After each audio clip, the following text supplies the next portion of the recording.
Hello students, आज हम करेंगे लेसन नंबर 8 पैनोरामा का, जिसका नाम है the gift of the Magi. Students, ये स्टोरी लिखी है विलियम ओ हेनरी ने। उन्होंने बहुत सारी वंडरफुल स्टोरीज लिखी हैं, शॉर्ट स्टोरीज। ये स्टोरी है एक ऐसे कपल की जो गरीब है, स्ट्रगलिंग लाइफ है उनकी, लेकिन फिर भी एक दूसरे को इतना ज्यादा प्यार करते हैं वो लोग कि वो अपनी सबसे फेवरेट चीज को कुर्बान कर देते हैं, उसको सेक्रीफाइस कर देते हैं एक दूसरे को क्रिसमस के मौके पे गिफ्ट देने के लिए। बड़ी इंटरेस्टिंग स्टोरी है, आप वीडियो को पूरा देखें ताकि आपको स्टोरी समझ में आए। आज हम करेंगे इसका पार्ट 1, नेक्स्ट वीडियो में हम करेंगे इसका फाइनल पार्ट 2। तो शुरू करते हैं lesson. $1.87, that was all, and 60 cents of it was in pennies। तो $1.87 इसके पास थे और उसमें भी 60 सेंट्स एक एक पेनीज करके बचे हुए थे। Penny saved 1 and 2 at a time by bulldozing the grocer and the vegetable man and the butcher until one's cheeks burned with the silent imputation of parsimony that such close dealing implied। एक एक पेनी बचाने के लिए उसे बहस करनी पड़ी थी किराने वाले से, जहां से वो मीट खरीदते हैं, उस बुचर की शॉप से, इसके अलावा सब्जी वाले से। एक एक पेनी को बचाने के लिए उसे इतनी बहस करनी पड़ी थी कि बहस करते करते उसके गाल लाल हो जाते थे। 3 times Della counted it, $1.87, and the next day would be Christmas। 3 बार डेला ने गिने और तीनों बार ही थे वो $1.87, और कल क्रिसमस है। There was clearly nothing left to do but flop down on the shabby little couch and howl। So Della did it, which instigates the moral reflection that life is made up of sobs, sniffles and smiles, with sniffles predominating। जब इतने से ही पैसे आपके पास हो तो आप कर भी क्या सकते हैं सिवाय इसके कि आप रोएं, और डेला ने वही किया। वो बिस्तर पे लेटी और रोने लगी, सिसकियां ले रही थी वो, सिसक रही थी वो, जिससे ये मालूम पड़ता है कि जिंदगी में मुस्कुराहटें और आंसू एक जैसे होते हैं, जिसमें आंसुओं की प्रमुखता ज्यादा होती है, मुस्कुराहटें जिंदगी में थोड़ी कम होती है। While mistress of the home is gradually subsiding from the first stage to the second, take a look at the home। घर की मालकिन जब रो रही है और रोने की एक अवस्था से दूसरी अवस्था में धीरे धीरे रोना कम हो जाता है, तब तक आइए इसके घर को हम देख लेते हैं। A furnished flat at $8 per week। It did not exactly beg a description, but it certainly had that word on the outlook for the mendicancy squad।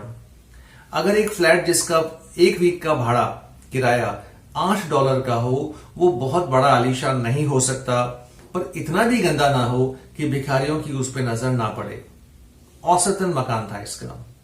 In the vestibule below was a letter box into which no letter would go, and an electric button from which no mortal finger could coax a ring। नीचे गलियारे में एक letter box था, इतना छोटा कि उसमें letter नहीं आ सकता। इलेक्ट्रिक बेल का बटन तो था, लेकिन किसी उंगली में इतनी ताकत नहीं कि घंटी बजा सके। मतलब बेल का बटन था लेकिन बेल नहीं बजती थी। And appertaining thereunto was a card bearing the name Mr. James Dillingham Young। और उसके पास ही एक नेम प्लेट लगी हुई थी जिस पे लिखा था Mister James Dillingham Young. The Dillingham had been flung to the breeze during a former period of prosperity when its possessor was being paid $30 per week। Now when the income was shrunk to $20, the letters of Dillingham looked blurred, as though they were thinking seriously of contracting to a modest and unassuming D। Dillingham उस वक्त अच्छा लगता था जब उसके मालिक को $30 a week मिलते थे, लेकिन अब उसको मिलते हैं केवल $20। ऐसा लग रहा है कि डिलिंगम वर्ड अपने आप को छोटा करना चाह रहा है, सिकुड़ के सिर्फ डी हो जाना चाहता है, यानी उस वर्ड को भी शर्म आ रही है। But whenever Mr. James Dillingham Young came home and reached his flat, above he was called Jim and greatly hugged by Mrs. James Dillingham Young, already introduced to you as Della, which is all very good। लेकिन जब भी घर का मालिक mister James Dillingham young घर पे आते थे तो हमेशा घर की मालकिन, उनकी पत्नी, जिसे हम ऑलरेडी डेला के नाम से इंट्रोड्यूस कर चुके हैं, वो उसे हग करती थी, उसे गले मिलती थी, उसका अच्छे से वेलकम करती थी। Della finished her cry and attended to her cheeks with a powder rag. डेला रोना बंद कर चुकी थी और उसने अपने गालों को पाउडर से मेकअप करके ठीक कर लिया था. She stood by the window and looked out dully at a grey cat walking a grey fence in a grey backyard. डेला अब खिड़की के पास खड़ी थी और अपने घर के पीछे वाले हिस्से में, उस बैकयार्ड में, आंगन में एक उदास बिल्ली को उदासी से जाते हुए देख रही थी. डेला खुद भी उदास थी. Tomorrow would be Christmas Day and she had only $1.87 with which to buy Jim a present. She had been saving every penny she could for months with this result. डेला उदास थी क्योंकि कल क्रिसमस था और उसके पास $1.87 थे और उसे उन्हीं से एक गिफ्ट खरीदना था अपने पति जिम के लिए. कई महीनों से मेहनत करने के बाद वो इतने ही पैसे जमा कर पाई थी. $20 a week doesn't go far. Expenses had been greater than she had calculated. They always are. अब जब आपको सप्ताह के $20 ही मिलते हैं कमाई में, तो उसमें से बचाना वाकई बहुत मुश्किल होता है और खर्चे हमेशा आपकी आमदनी से ज्यादा ही होते हैं, चाहे आप कितना भी हिसाब लगा लो. Only $1.87 to buy a present for Jim, her Jim. Many a happy hour she had spent planning for something nice for him. कई घंटों, कई महीनों तक उसने बहुत हिसाब लगाया था कि वो पैसे बचाएगी और अपने जिम के लिए गिफ्ट खरीदेगी, लेकिन उसका परिणाम आपके सामने है. Something fine and rare and sterling, something just a little bit near to being worthy of the honor of being owned by Jim. उसे एक इतना शानदार एक्सीलेंट गिफ्ट खरीदना था जो उसके पति की तरह ही एक्सीलेंट हो, शानदार हो, लेकिन no use. There was a pier glass between the windows of the room. Perhaps you have seen a pier glass in an $8 flat. उनके घर में खिड़कियों के बीच में जो छोटी सी जगह होती है, वहां एक आईना था, मिरर था, जिसे हम पियर ग्लास कहते हैं. आपने $8 पर वीक के फ्लैट में ऐसा आईना, पियर ग्लास देखा होगा. A very thin and very agile person may, by observing his reflection in a rapid sequence of longitudinal strips, obtain a fairly accurate conception of his looks. Della, being slender, had mastered the art. एक पतला दुबला आदमी अपने आप को उस आईने में एक बार में नहीं देख सकता. यूं करके एक धीरे धीरे अपने आप को लॉन्गिट्यूडनल मूव करके इंसान देख सकता है. डेला चूंकि खुद पतली दुबली थी, उसने अपने आप को इस कला में एक्सपर्ट बना लिया था. उसकी महारत हासिल थी उसे. तो डेला ने अपने आप को उस पियर ग्लास में एक झलक देखा. Suddenly she whirled from the window and stood before the glass. Her eyes were shining brilliantly, but her face had lost its color within 20 seconds. अचानक डेला खिड़की से मुड़ी और उस ग्लास के सामने खड़ी हो गई. उसकी आंखों में चमक थी, लेकिन उसके चेहरे का रंग 20 सेकंड में ही उड़ गया. वो उदास हो गई. Rapidly she pulled down her hair and let it fall to its full length. अचानक से उसने अपने बालों का जूड़ा खोला और अपने लंबे बालों को नीचे गिरने दिया. Now there were two possessions of the James Dillingham Youngs in which they took a mighty pride. One was Jim's gold watch that had been his father's and his grandfather's. The other was Della's hair. James Dillingham Young परिवार के पास दो ऐसी चीजें थी जिस पर इन्हें गर्व था, नाज था. एक था जिम की सोने की घड़ी, जो एक जमाने में इसके फादर की थी और उससे पहले इसके दादाजी की थी. दूसरा था डेला के सुंदर बाल. Had the Queen of Sheba lived in the flat across the air shaft, Della would have let her hair hang out of the window some day to dry, just to depreciate Her Majesty's jewels and gifts. डेला के बाल इतने सुंदर थे कि अगर Sheba देश की रानी इनके घर के पास रहती तो उनकी उपस्थिति में डेला अपने बालों को जब खोलती तो महारानी के सारे ज्वेल, सारे आभूषण भी फीके पड़ जाते. इतने सुंदर थे उसके बाल और इतना उसे अपने बालों पे नाज था, गर्व था. Had King Solomon been the janitor with all his treasures piled up in the basement, Jim would have pulled out his watch every time he had passed just to see him pluck at his beard from envy.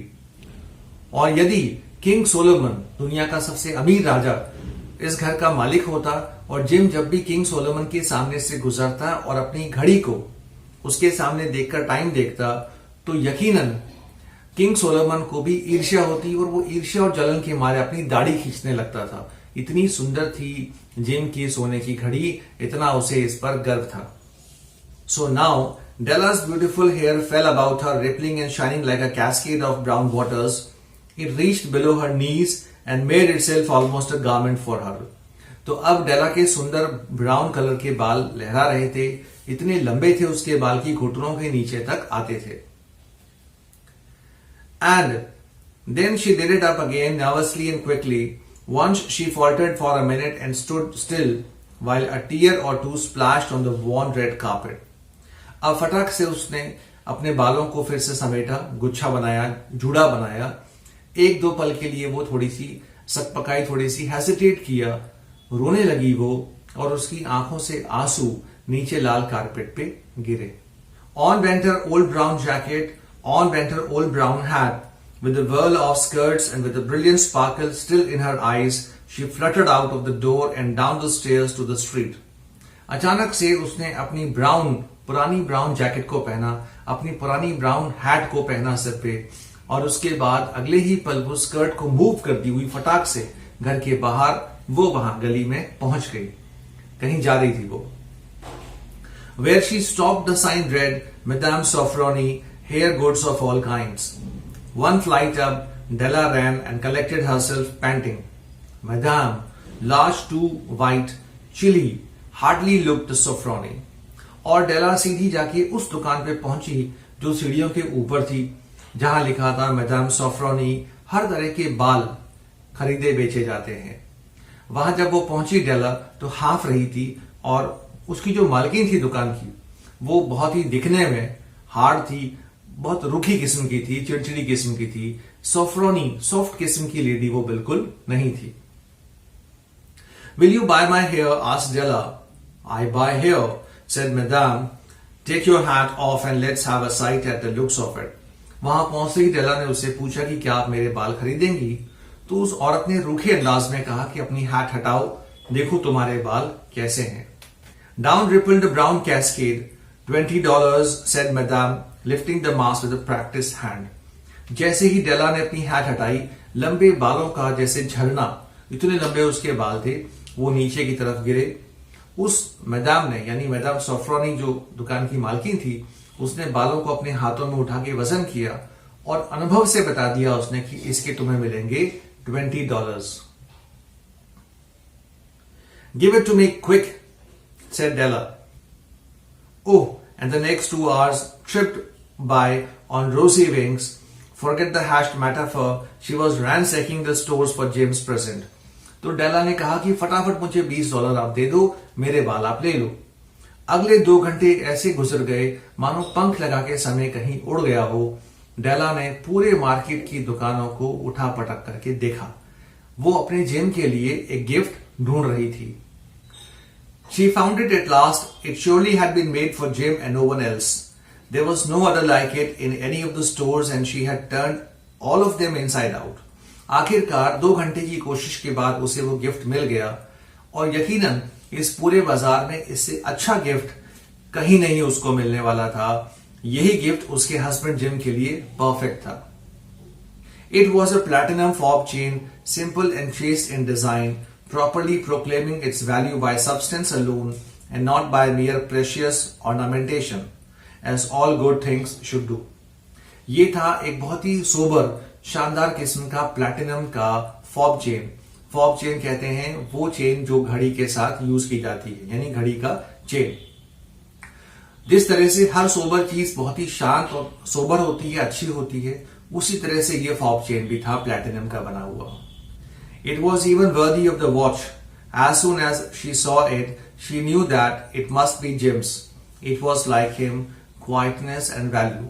तो जैसे ही उसने देखा, उसे लग गया कि निश्चित रूप से ये जो वॉच है उस पर सूट करेगा, और उसे लगा कि ये बिल्कुल मेरे हस्बैंड की तरह है। क्वाइटनेस और वैल्यू मतलब दोनों ही शांत किस्म के हैं, सोबर किस्म के हैं, और दोनों ही वैल्यूएबल है, इंपॉर्टेंट है।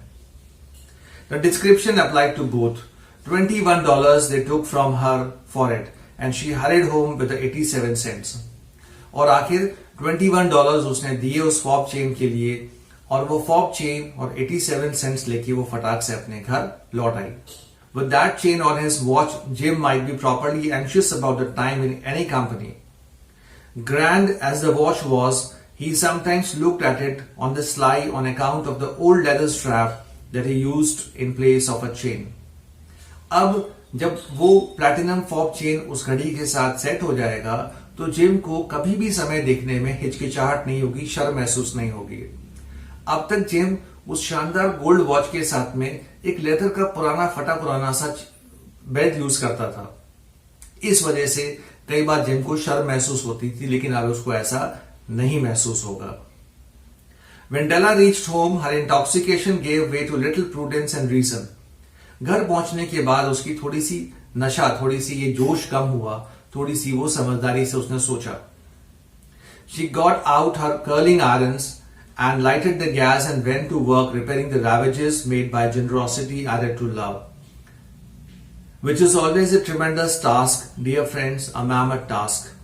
अब चूंकि डेला अपने सुंदर बालों को कटवा चुकी थी, छोटे छोटे बाल थे, इसलिए अब उसने अपने बालों को घुंघराला करना शुरू किया, क्योंकि अब उसे लग रहा था कि मेरा हस्बैंड अगर मुझे छोटे बालों में देखेगा तो नाराज होगा, गुस्सा होगा।